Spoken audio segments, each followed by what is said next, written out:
কলিতা আজি এটা বহুত গুৰুত্বপূৰ্ণ বিষয়লৈ আহিছোঁ।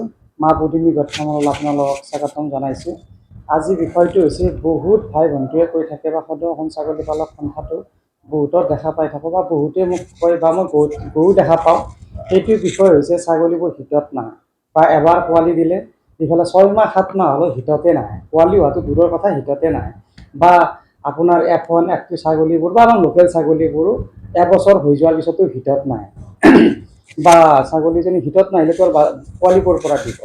ইয়াৰ মই দুটামান মই ফাৰ্মাৰ হিচাপে বা পালক হিচাপে ইমান দিন কৰাৰ অভিজ্ঞতাৰ পৰা দুটামান তাৰে কাৰক ওলাই লৈছোঁ। সেইকেইটা মই আপোনালোকৰ ওপৰত জনাম বুলি ভাবিছোঁ। আপোনালোকে গুৰুত্ব সহকাৰে শুনিব বুলি মই আশা কৰিছোঁ। প্ৰথম কাৰণটো হৈছে ছাগলীটো সুন্দৰকৈ ভালকৈ ৰাখিব লাগিব। পৰিৱৰ্তে যদি ছাগলীটো লেহুকুৱা বা খাবলৈ নাপায় ভালকৈ, ক্ষীণ ছাগলীটো মিনাৰেল কেলছিয়াম ভিটামিন অভাৱ আছে, সি জীয়াই থাকিবলৈ যদি সংগ্ৰাম কৰি থাকে তেনেহ'লে সি আৰু ক'ৰ পৰা হিতত আহিব বা সি পোৱালি দিব। আমি এটা মনত ৰখা কথা যে এজন সুস্থ সবল মহিলাই এটা সুন্দৰ ধুনীয়া বেবী জন্ম দিব পাৰে। ঠিক তেনেকৈ এটা চাৰিওফালৰ পৰা ফিমেল ছাগলীয়ে যথেষ্ট গাখীৰ হ'ব বা পোৱালি ভাল হ'ব। গোটেইখিনি থকাৰ পিছত সুস্থ সবল এটা ফিমেল ছাগলীয়ে ভাল দুটা বা এটা পোৱালি জন্ম দিব পাৰে। সেয়ে মাইকী ছাগলীজনীক আমি গাভিনী অৱস্থাত বা গাভিনী নোহোৱাৰ আগতে আমি খুব ধুনীয়াকৈ ৰাখিব লাগে। আমি ছাগলীজনীক কি কৰিব লাগে? ছাগলীজনী এবাৰ পোৱালি দিয়ে নহয়তো বা 6-7 মাহৰ পিছত যেতিয়া পোৱালিটোৰ বয়স হয়, আমিতো 3 মাহত পেলু ঔষধ ঘৰুৱাকৈও দিব পাৰে। মোৰ সেই বিষয়ৰ ওপৰত ভিডিঅ' বনোৱা আছে, আজি আৰু নকওঁ। আপুনি পেলু মেডিচিন দিয়াৰ পিছত আপোনাৰ মই পাঠি ছাগলীৰ কথা কৈছোঁ। তাৰপিছত আপুনি এটা খুব ধুনীয়াকৈ কথা লগাই দিলে হিতত আহে। তাৰপিছত এইটোৱে নিয়ম। এতিয়া আহোঁ দুটামান কথালৈ। এতিয়া 1 নম্বৰ কথাটো হৈছে আপোনাৰ ফাৰ্মখনত আমি প্ৰত্যেকজন ফাৰ্মাৰে এটা ডাঙৰ ভুল কৰি আছোঁ। সেই ডাঙৰ ভুলটো হৈছে আমি ফিমেল ছাগলীবোৰত যিমান পইচা খটাওঁ বা প্ৰত্যেকজনে 10টা 15টা 20টা 25টা 30টা ফিমেল ছাগলীক গুৰুত্ব দিওঁ। মতাটোত কিন্তু কেতিয়াও গুৰুত্ব নিদিওঁ। মতাটো কি কৰোঁ? মনসা পূজা বা এনেকুৱা পূজা পাৰ্বণত বা সদাশিৱৰ নামত যে এৰিয়াত লাল কানি এৰি দিয়ে, সেই কথাটোৱে গাঁওখনত ইউজ কৰা যায়। কৰাৰ পিছত কি হয়? পোৱালিবোৰ লেহুকা হয়। এটা পোৱালি দ্বাৰাই গোটেইখিনি কাম কৰা যায়। বহুত ধৰণৰ বেমাৰ হ'ব পাৰে, কাৰোবাৰ ভাল হ'ল কাৰোবাৰ বেয়া নহয়। আৰু আমি কথাটোৰ ওপৰত গুৰুত্বই নিদিওঁ। যদি এখন ঘৰত এখন ফাৰ্মত এটা কথাই নাথাকে, ছাগলীবোৰ ভিতৰত কেনেকৈ আহে? আমাৰ লোকেল ছাগলী অলপ চিঞৰে, কিন্তু বিটেল চিৰহী বা F1 F2 ছাগলীবোৰে কেতিয়াও নিচিঞৰে। সেনেকৈ ইমান জোৰে নিচিঞৰে বা দুবাৰ তিনিবাৰ হিতত অহাৰ পিছতে চিঞৰে। বেছিভাগে চাইলেণ্ট থাকে। সেয়েহে মই ৰিকুৱেষ্ট কৰি গৈছোঁ আপোনাৰ ফাৰ্মখনত এটা খুব ধুনীয়া সবল শক্তিশালী এটা কথা ৰাখক। কথাটো পৰাপক্ষত প্ৰিণ্টেড ৰাখক, কালাৰফুল ৰাখক। কালাৰফুল ৰাখিলে আপোনাৰ পোৱালিবোৰো কালাৰফুল হ'ব, দেখাত ভাল লাগিব, ধুনীয়া হ'ব। আৰু এক কালাৰো ৰাখিব, কলা বিটেল ৰাখিব পাৰে বা চিৰহী ৰাখিব পাৰে। চিৰহী কালাৰটো আৰ্মি কালাৰ, সেইটোও ধুনীয়া লাগে। সেইটো খুব ধুনীয়া শক্তিশালী কালাৰ এটা, বঢ়িয়া ভাল লাগে। সেনেকৈ আপুনি এটা কথা ৰাখক। 2 নম্বৰটোত আপুনি পেলুৰ ঔষধ খুব ধুনীয়াকৈ দিয়ক, পেলুৰ মেডিচিনখিনি দিয়ক, গোটেইখিনি কাম কৰক। আৰু পাৰিলে মিনাৰেল কেলছিয়াম ভিটামিন গোটেইখিনি দি পেলাই আপুনি ছাগলীজনীক সুস্থ সবল কৰি ৰাখক। সেইখিনি কৰিলে আপোনালোকৰ হিতত আহিবই। আৰু যদি এইখিনি কৰাৰ পিছতো হিতত অহা নাই, তেতিয়া আপোনালোকে কি কৰিব? ডক্টৰৰ ভাৱে ডক্টৰ এজন ডক্টৰৰ লগত ভালকৈ ৰাখক, গোটেইখিনি কাম কৰক। এজন ভাল ডক্টৰৰ বিষয়ে পৰামৰ্শ লৈ পেলাই ছাগলীটোক দেখুৱাব পাৰে। আৰু মই যিহেতু বন দৰৱ বা আখুৰি বুলি গমেই পায় বা মই প্ৰকৃতিভাৱে ৰাখোঁ, সেনেকৈ মই দুটামান উপদেশ দিব পাৰোঁ। আপোনালোকৰ যদি সেনেকৈ হিতত অহা নাই, কথা আছে, গোটেইখিনি কৰিছে, স্বাস্থ্য সবল, তথাপিতো অহা নাই, আপোনালোকে কি কৰিব? ৰাতি অলপমান মুখ ভিজাই থৈ দিব। ৰাতিপুৱা সেই মুখখিনি গজা ওলালেতো বেছি ভাল। সেই মুখখিনিত অলপ মিঠাতেল সানিব, সানি পেলাই 7-8 দিন খাব দিব।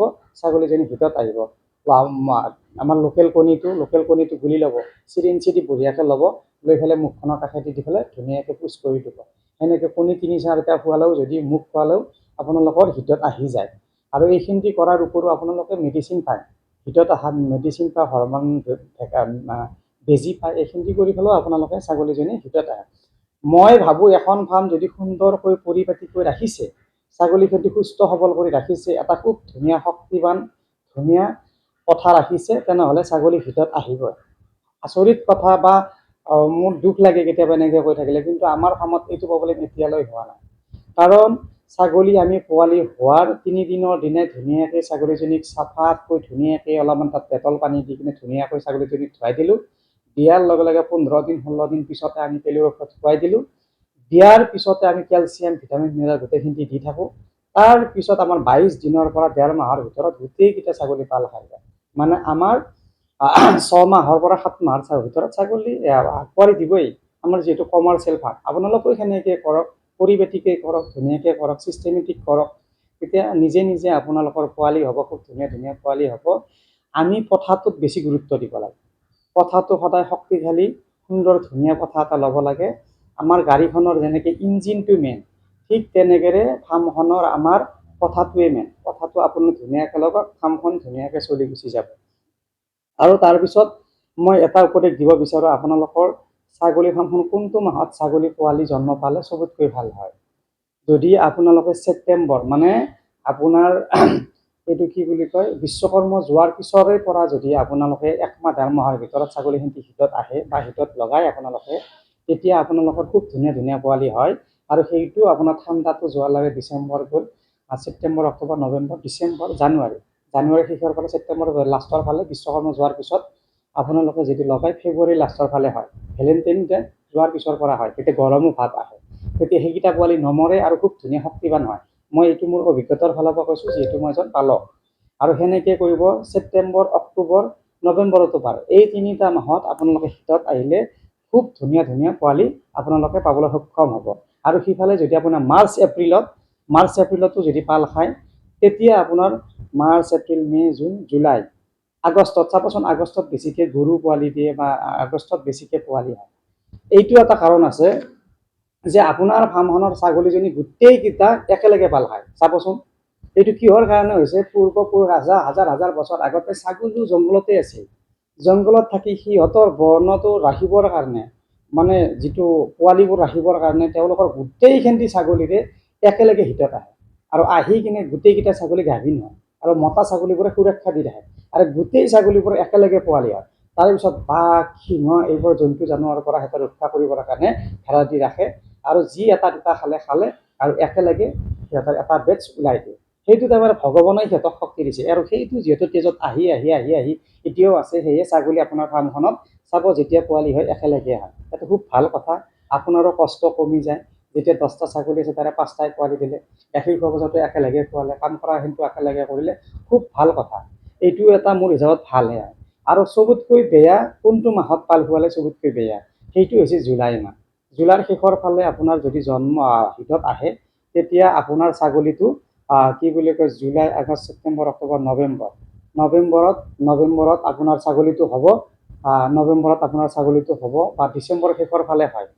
তো আপোনাৰ জুলাই আৰু আগষ্টৰ প্ৰথম সপ্তাহ এইটো মাহত পাল খোৱালে আপোনাৰ ছাগলীটো যেতিয়া পোৱালি দিব অলপ কষ্ট পায়। ডিচেম্বৰত পোৱালি হ'লে তাত গমেই পায় কি ক'ম কি নক'ম, তেতিয়া ঠাণ্ডা হয়। সেয়ে আপোনালোকৰ পোৱালি বাচিব, কিন্তু পোৱালিটো অলপ লেহুকা হ'ব, ঠাণ্ডা হ'ব, দুটা মৰিবও পাৰে।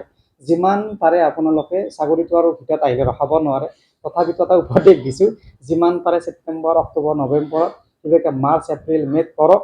কৰিলে আপোনাৰ ছাগলী ফাৰ্মখন দিয়াটো কিটিভে দিছোঁ মই। সেইটো মানে পৰাপক্ষত জুলাই লাষ্টতো দিবই নালাগে। আপোনাৰ এটা হিট গুচি যাওক, কোনো কথা নাই, সেনেকৈ ৰাখক। আৰু হিটত নাহাৰ কৌশলকেইটাও মই ক'লোঁ। আৰু একটি ছাগলী এবছৰলৈ হিটত নিদিয়াই ভাল। ডাঙৰ হওক ছাগলীজনী, মাইকী ডাঙৰ হৈ লওক, শক্তিশালী কৰি লওক। আৰু যদি আপোনাৰ হিটত আহিবৰ কাৰণে আৰু এটা কৌশল কৰিব পাৰে, আপোনাৰ ছাগলীটো যেতিয়া হিটত আহিব ধৰিছে আপুনি গম পায়, সেই ছাগলীজনী মতাটোত একদম কাষত নাবান্ধি পেলাই কাষে বান্ধক, জানো দেখা পায় বা সেনেকৈ পাই থাকে। সেনেকৈও আকৰ্ষণ কৰি থাকক, কথাটো কেতিয়াবা এৰি দিয়ক। সেনেকৈ গোটেইখিনি কৰাৰ পিছত আপোনালোকৰ ছাগলীখন ভালকৈ আহিব। যিহেতু আমাৰ পোৱালিকেইটাই মেইন, পোৱালিকেইটাই সুৰক্ষা দি ৰাখক। ছাগলীজনী হিটত আহিবই লাগিব, হিটত ভালকৈ দিয়ক, ভালকৈ কৰক। মই আছোঁৱে সদায় আপোনালোকৰ লগত। আপোনাৰ আশীৰ্বাদ মৰম সদায় লাগিব আমাক। যদি ভাল পাইছে ভিডিঅ'টো এটা লাইক কৰিব, ছাবস্ক্ৰাইব কৰিব, এটা কমেণ্ট দি আমাৰ শক্তি বাঢ়াব। আগৰ ভিডিঅ'টো লৈ আহিছোঁ। ধন্যবাদ।